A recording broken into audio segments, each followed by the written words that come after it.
చేస్తున్నందుకు కూడా ప్రజల పక్షాన మీరు నిలబడినందుకు, ప్రజల గొంతుకై మీరు మాట్లాడుతున్నందుకు ముందుగా మీకు అభినందనలు తెలియజేస్తున్నాను. ఇప్పటికైనా ప్రజలకు ఒకటి తెలిసింది కానీ ఇవాళ ఇలాంటి సంస్థలకు ఏదైతే మీడియా సంస్థలు కూడా తెలిసింది ఏంటంటే మళ్ళీ ఈ రాష్ట్రంలో ప్రజాస్వామ్యం పునరావృతమైంది, ప్రజాపాలన కొనసాగుతుంది.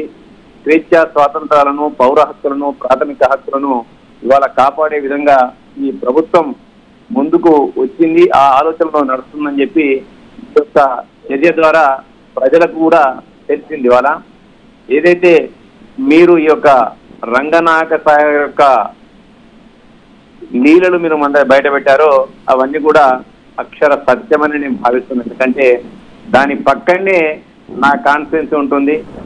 తెల్లారులు వేస్తే నేను కూడా దాని నుంచి పోతూ ఉంటాను. ఆ దారి గుంట పోతుంటే అక్కడ ప్రజలందరూ కూడా అనేక సందర్భాల్లో మాకు చెప్పిన గుర్రాలకుంది కానీ, రామంచ కానీ, జక్కాపురం కానీ ఇటువంటి ఊర్లన్నీ కూడా ఇదే ప్రాంతం నుంచి నేను వెళ్తుంది. ఇక్కడ వెళ్తున్నప్పుడు ఈ ప్రజలందరూ కూడా చెప్పుకుంటూ వచ్చారు ఇలా.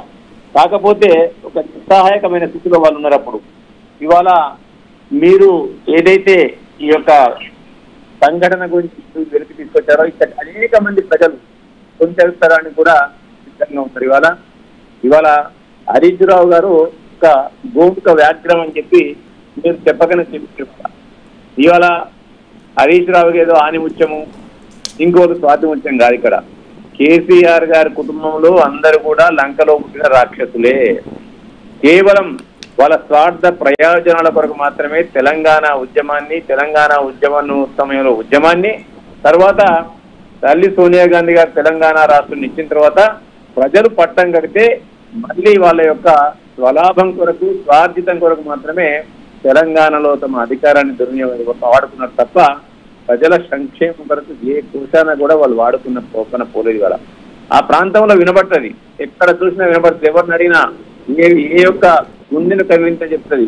సిద్దిపేట నుండి ఇంచుమించు షామీరుపేట వరకు హరీష్ రావు గారి లీలలే ఉంటాయి. హరీష్ రావు గారి బినామీల మీదే ల్యాండ్ ఉంటాయి తప్ప ఇంకోటి కాదని చెప్పి కూడా వాళ్ళు చెప్తూనే ఉంటారు. ఇలా రంగనాయక సాగర్ అనేది కేవలం ఒక మత్తుగా చిన్న ఉదాహరణ మాత్రమే. అది ఇటువంటి లీలలు ఇంకా చాలా ఉంటాయి.